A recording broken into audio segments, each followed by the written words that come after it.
Today's episode is brought to you by Slater's 50/50 and To a T Fitness. Everything sequel contains explicit language. And why the fudge not, you melon farmer?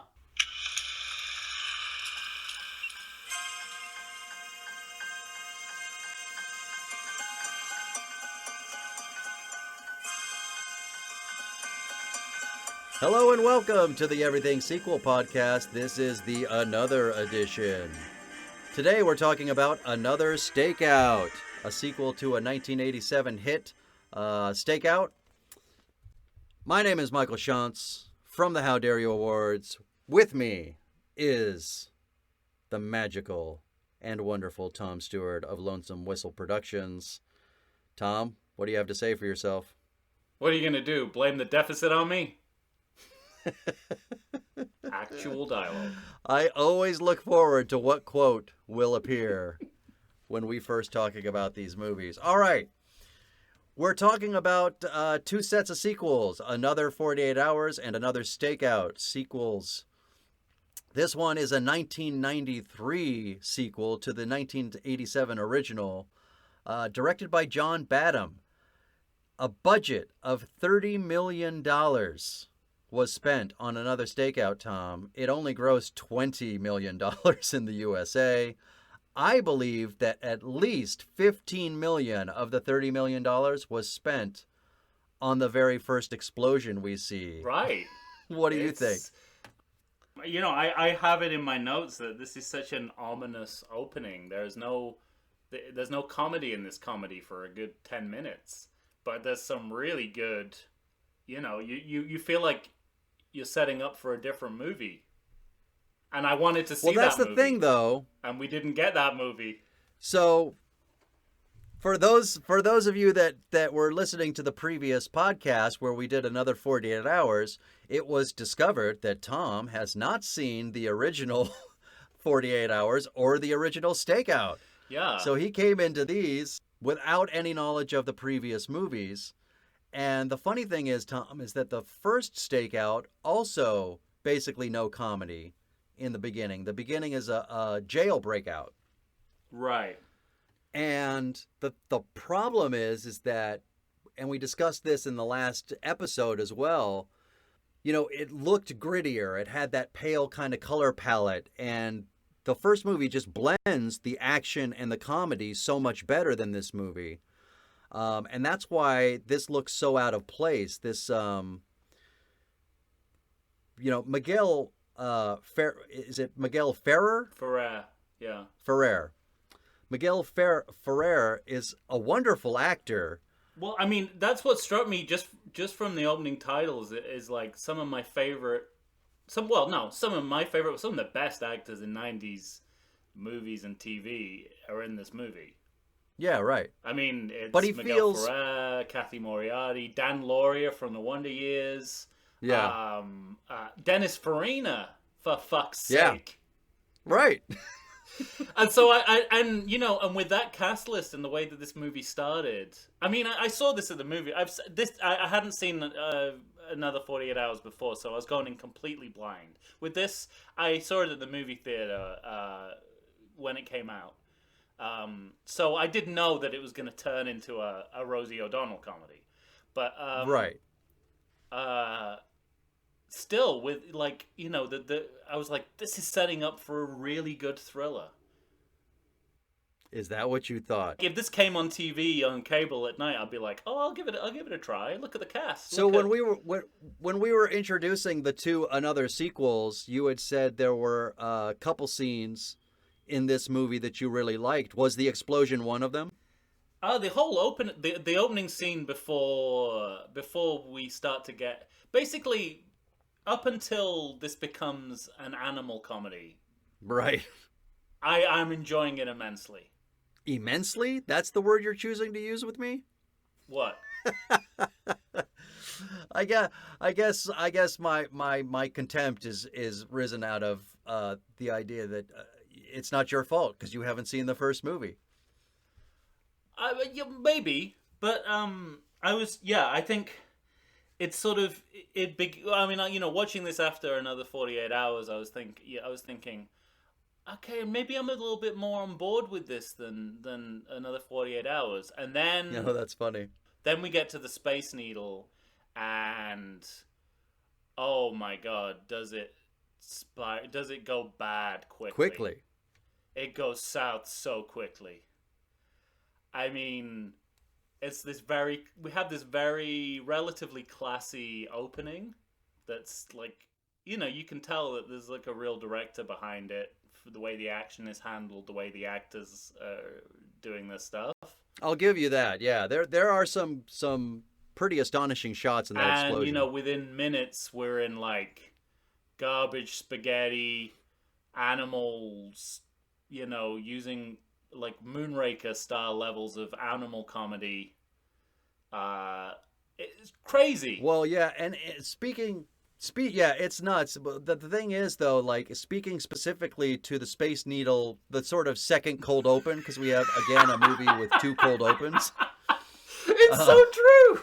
And so, yeah, so when we I mean, and we discussed this in the last episode where each of these movies is trying to be like a shot-for-shot remake of their predecessor. Meanwhile, both of these movies are sort of a shot-for-shot, not remake, but a shot-for-shot, telling of each other. It's just astonishing. But Another 48 Hours to me is just so much more clearly successful. This idea, when we catch back up with our cops and they're working on the tip of a homeless man. That's right. A murderer to try and catch somebody. A homeless man with murder on his mind. Yeah, I mean, this whole sequence is in direct reference to the first movie when you first meet the cops and they chase a bad guy, but they're at a fishery. And so they end up, Richard Dreyfuss ends up in the fish. And is it an octopus that time as well? Nope, no octopus, just fish. And that's what I mean by this, where they're trying to raise the stakes. And they're trying to raise the stakes by including octopus and by making sure that it's spaghetti that dumps on him. And yet when he gets out of the dumpster truck, it's a fish that's in his holster. After a homeless man shoots his suspect that he's handcuffed. I mean, with his own gun. I mean, it just like takes ridiculous to a whole new level that just makes you... It makes me cringe when I watch it, when I think about how great and how much I love that first movie. Well, yeah, I mean, by the time we get into the precinct, after this homeless man octopus garbage spaghetti sequence, the homeless adventure, as I like to call it, as every good movie begins with a scene like that, right? We've gone from an entirely serious film to the broadest possible comedy. Yeah. But, the captain... Did the captain have a bulldog in the original? Is he even in the original? He is in the original, but what he is he's partnered with Forrest Whitaker, and they are the other shift of the Stakeout. So Forrest Whitaker's turned into a bulldog. No, the bulldog... It's not that crazy in this sequel. We're this close to that being possible. Right. But Forrest Whitaker is partnered with... I'm forgetting his name. Dan, right? Dan Lauria, yeah.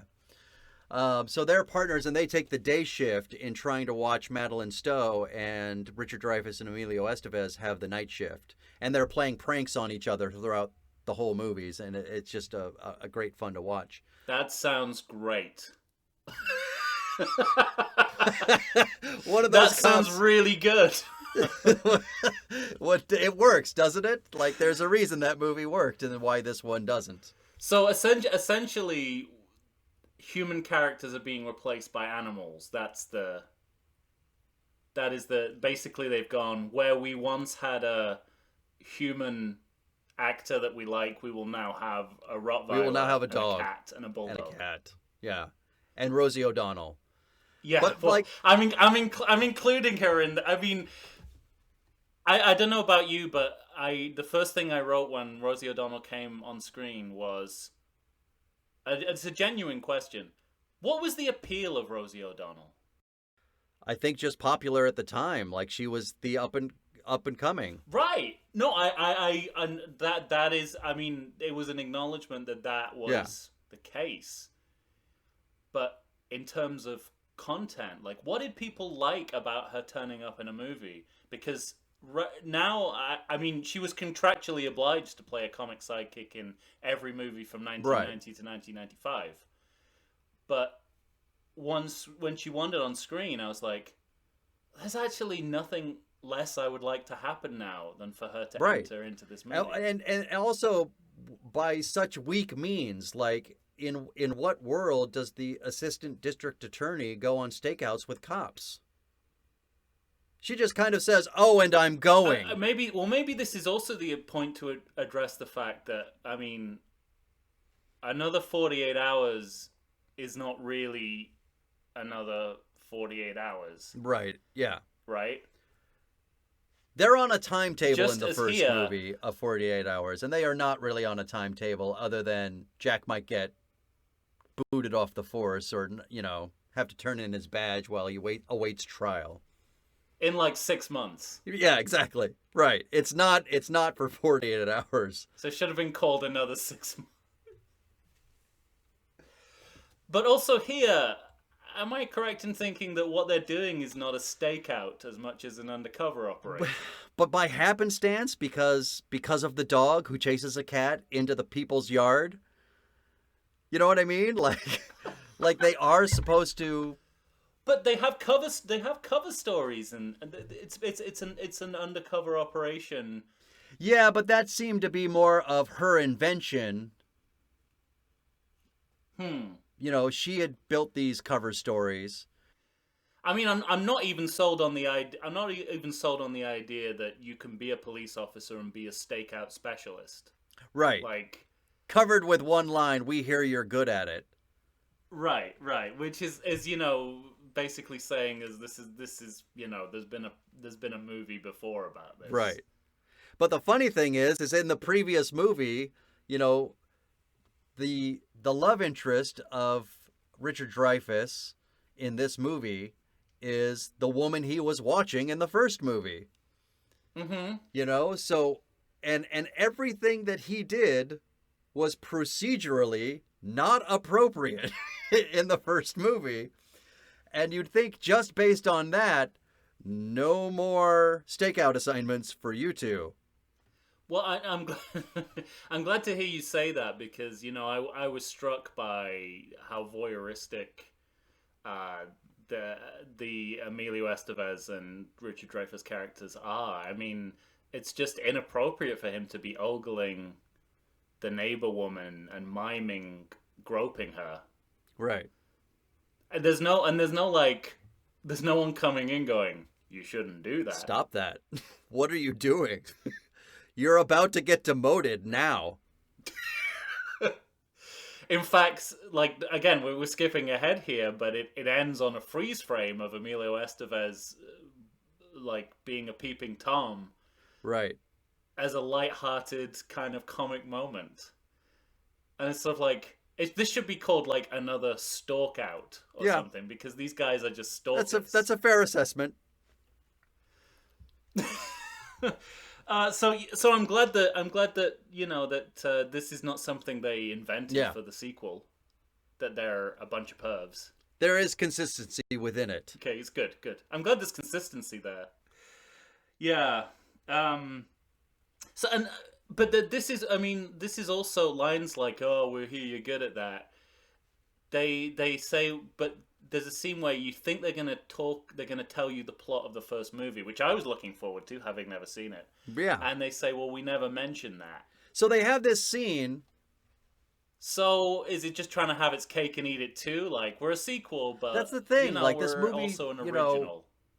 Aside from it just clearly trying to be like slip on banana peel comedy,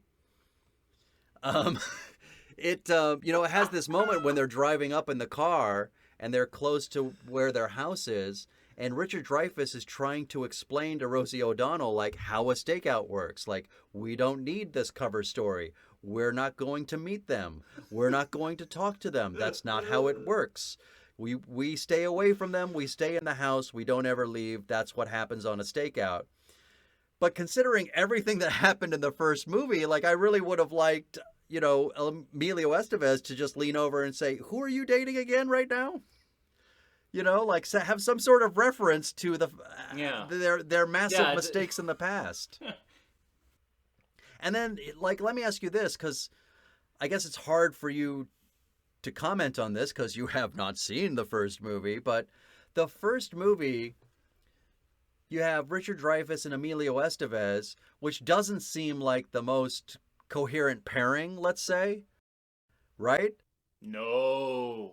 But they have this amazing chemistry in the first movie. Like, they are fantastic together, and somehow all that chemistry vanishes in this movie. Like, it seems so forced in this movie to me. Like, it's like they'd never met before. I thought of it. Yeah, no, I absolutely agree, and I'm glad you said that. And I assume that was the case. They both have this dead-eyed look about them. Do you feel like it's a cashing a check dead-eyed look, or? Well, I mean, something that I guess it's something that happens by turning it into a trio instead of a double act, Right? which is classic, classic sequel, Upping the ante, and has worked before. Yeah. Leo Getz in Lethal Weapon is a great example of that working. But here, what it does is like everyone is acting in their own little comic pod, but they're not with each other, acting exactly. with each Yeah. other or There's just something amiss. zero chemistry between them. There's even there's like, and there's kind of these moments that you want to be kind of comically successful, like something that I assume was like something that an improv where Richard Dreyfuss just points his gun at Emilio Estevez at the dinner table. Yeah, it's the hummus joke. Hummus is on the side, and he says, "So it's a homicide." Yeah, and I sort of like in normal circumstances, I'd be like, "Oh, that's a great kind of rapport Yeah. moment." My first thought was, that's fucking dangerous. But I was scared for Emilio. I was like, is he gonna just kill him? Right. Is he gonna Brandon Lee the Crow him on set? I mean, like, what is gonna happen here? But nobody looks particularly happy to. Yeah, but be it doesn't. there. Yeah, it goes beyond the characters not wanting to be there to the actors not wanting to be there. All right. Well, we're just getting started with Another Stakeout. We're going to take a break, and then we'll come back and hash out some more of why this movie is just so terrible. Look, people, we're living in strange times. We know that, don't we? Of course we do. People don't even know what to do with themselves. We're getting stir crazy. Well, get outside and get yourself some great food, I say. You need to go to Slater's 50/50 in Point Loma's Liberty Station. It's time to treat yourself to booze, to beer, to burgers, and more. They have their full menu, people. Their full menu, I say. How many restaurants do you know that are doing that? Most places are doing a quarter of their menu, probably. Some might be doing a half. Maybe a few have got 3/4 of a menu.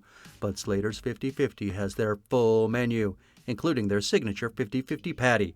It's half ground beef. It's half ground bacon. It's 100% delicious. What more could you possibly ask? Worried about social distancing? Well, it is in place, people.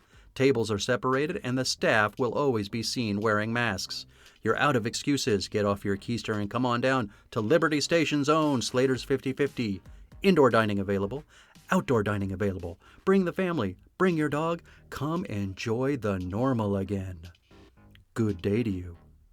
I said good day.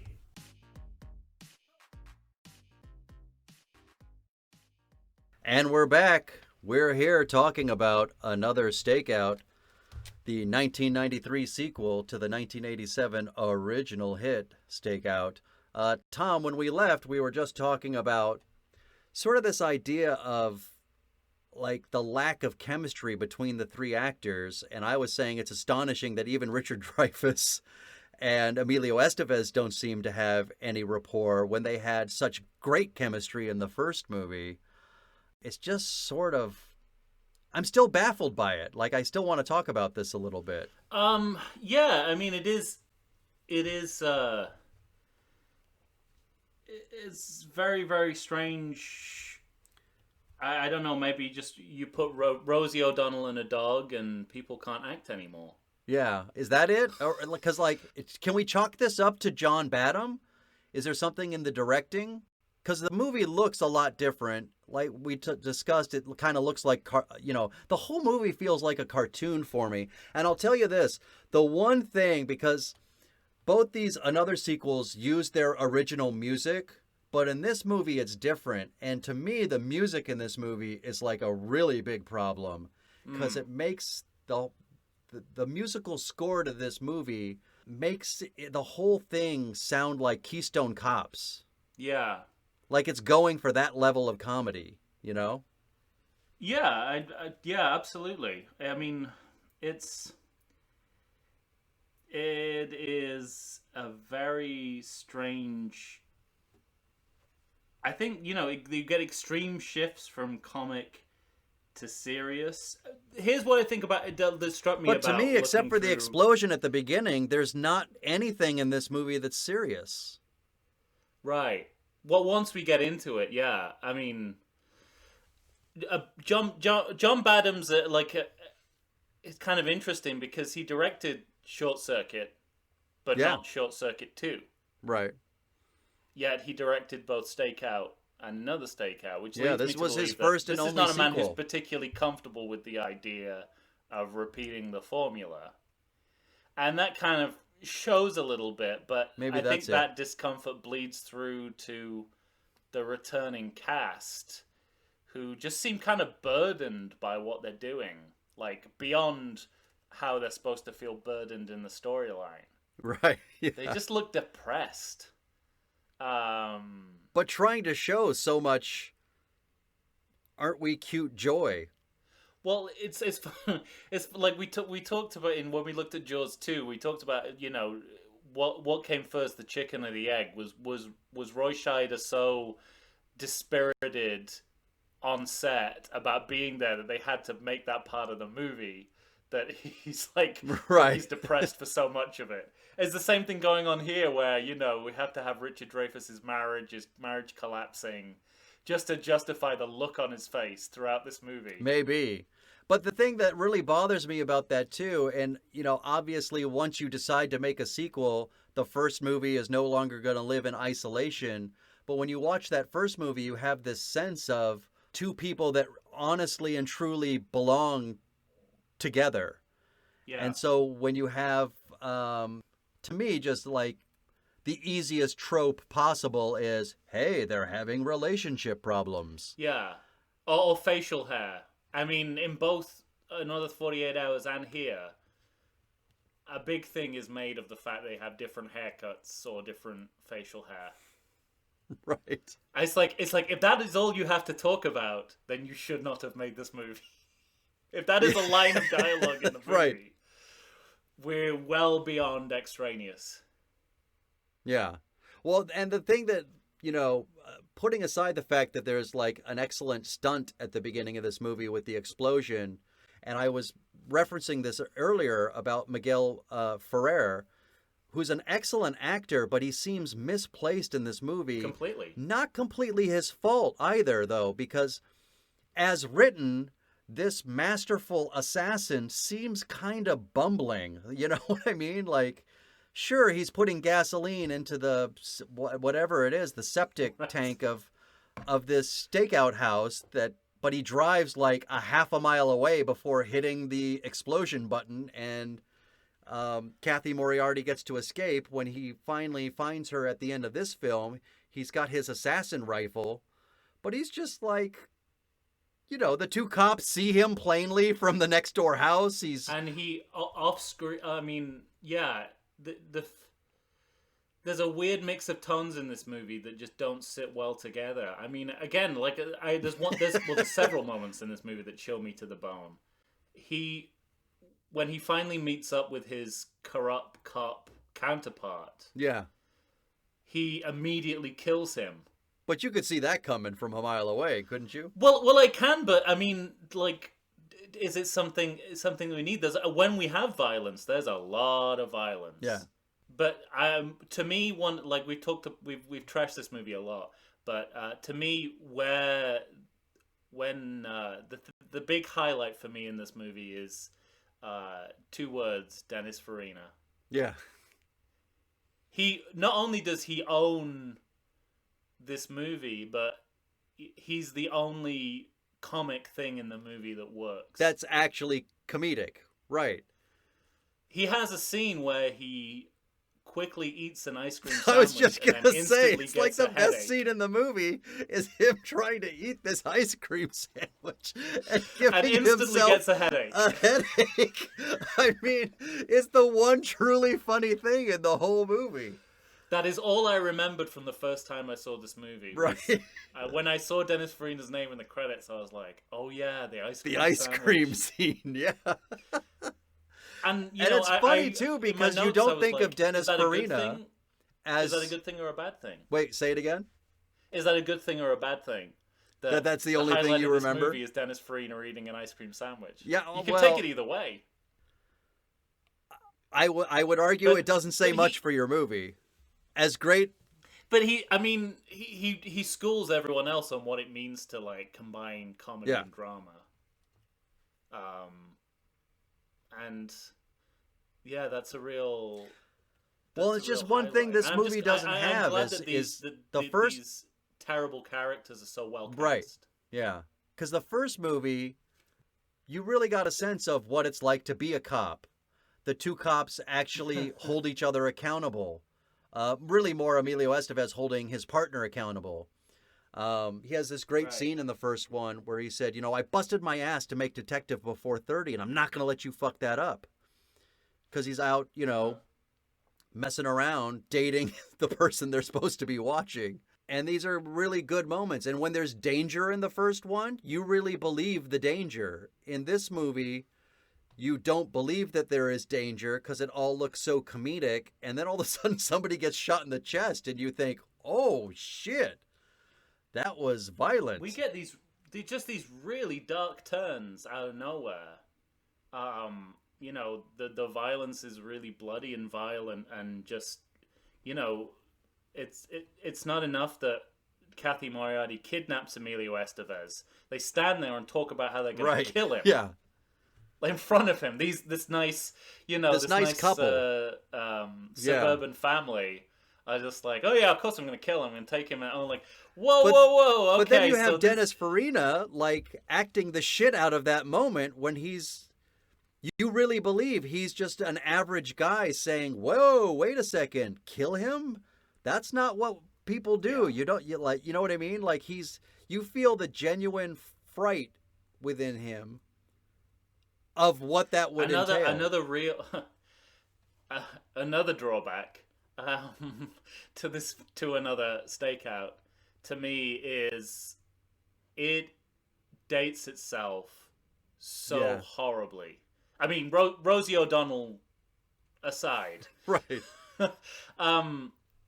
There's jokes about the deficit, Ren and Stimpy, Game Boys. This movie wants to die on the hill of seeming contemporary of early 90s, in 1993, in a way that is so short-sighted. I mean, even in 5 years' time, no one's gonna understand what you're talking about. Mm-hmm. And yet, it egregiously does that. And I think that's some of the insecurity of what have we got? Why are we bringing it back now? Unfortunately, their answer is it's so we can make jokes about Ren and Stimpy. Yeah, right. Ren and Stimpy. Remember them? Well, yeah, that's what it turned into for me watching it. Well, now, you know what it reminds me of? It reminds me of Disneyland switching over the Twilight Zone themed to the Haunted Mansion in favor of Guardians of the Galaxy. Oh. Because surely we're going to still be talking about Guardians of the Galaxy 30 or 40 years from now, correct? Nobody will care about Twilight Zone. Well, in 30 years. Yeah. So it has that feeling. Speaking of classic movie references, the other moment that I kind of liked, that I kind of thought, and it was the only moment in the movie where I thought, oh, I can see how this partnership would have worked in a better movie. In the final shootout sequence where they're being shot by their own people, the feds. Right. Are shooting them, and they have this kind of banter that's sort of Butch and Sundancey a little bit. But it's shot so horribly. Like, it looks terrible. Like, yeah. those, like, they're so exposed. At that moment, I believed that they were a unit, and I was like, oh, I felt like, oh, I could watch these guys. You know, I think it was maybe just because, I don't know, they'd had Red Bull or something, and they just seemed a little less dead-eyed. I don't know. That scene really bothers me because I thought, if you're the federal agents shooting at them, there is no reason to miss. Because half their bodies are sticking out from behind the rocks. Like well, the big reason to miss is, you know, we don't want to kill these characters because we want another movie. Do we? Do we really? The way that they send Rosie O'Donnell into that ambulance, I would not have been surprised if they just blew up that ambulance and turned to the camera and say, she's not coming back, okay? Even if we make another movie, she's not coming back. She'll be gone.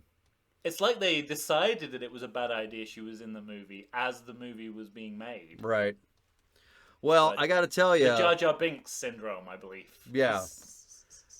Almost, I would say, almost from start to finish, to me, this movie is just an abject horror. Nothing about it works, or I'll say very little of it works, other than Dennis Farina and one really nice explosion. Yes. This movie's a bit of a mess. But you're talking right now about the next movie. So we're going to take a quick break, and when we come back, we're going to decide which of the Another sequels deserves to have another sequel pitched, and then we'll pitch our sequels. Stay tuned, and we'll be right back. All right.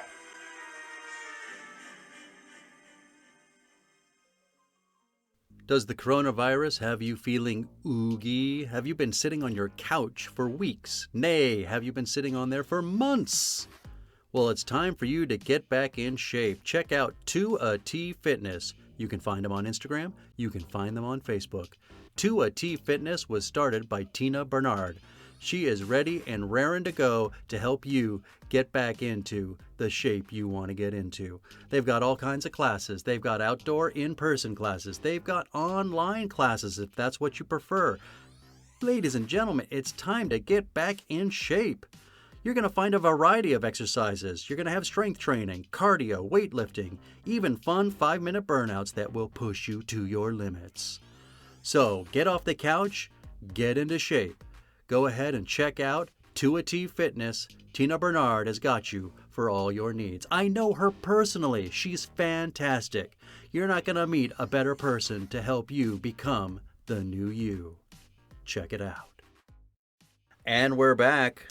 We're here discussing the Another sequels. We've talked about Another 48 Hours. We just finished with Another Stakeout.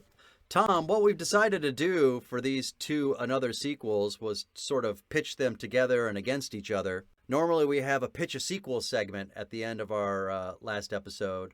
So what I'm supposing is that we're going to decide which one of these series deserves another sequel. So, which do you say deserves the sequel? Why choose? One word for you. Crossover. Oh, like a Magnum PI / Simon and Simon These movies are identical. They could easily exist in the same world. Wow. What do we do about one set of, well, not even a set. One cop works in San Francisco with a convict, and the other two work in Seattle. How do you handle that? Is this your pitch, Well, by the way? the movie I'm pitching is called Another 48-Hour Stakeout. Destroy me. And I just expect nothing less. this is basically the both Las Vegas Police Department and the San Francisco Police Department, having realized that there's a lot of rotten apples in their respective forces in terms of people who are working with the mob. They realize that a cop who we've never met before in the time-honored tradition of these movies, never heard about, but is talked about as if they've been a character all along. Let's call them How would you know? Dave Badonga, Lieutenant Dave Badonga. Lieutenant Dave Badonga is basically they think he was working with the Iceman, and also whatever that guy with the spectacles was, who was the inside man for the Vegas mob. And so, Richard Dreyfuss and Emilio Estevez are set to, as stakeout specialists, they are brought in from, well, they live in Seattle, don't they? So we're like, there's only two cops who can do stakeouts properly, and it's these guys. So we're gonna fly them in from not Las Vegas. We're gonna fly them in from Seattle, so they can sit on this cop's house and figure out if he really is corrupt or not. Follow his activities, see if he's like who he's hanging out. The cop being Jack Cates.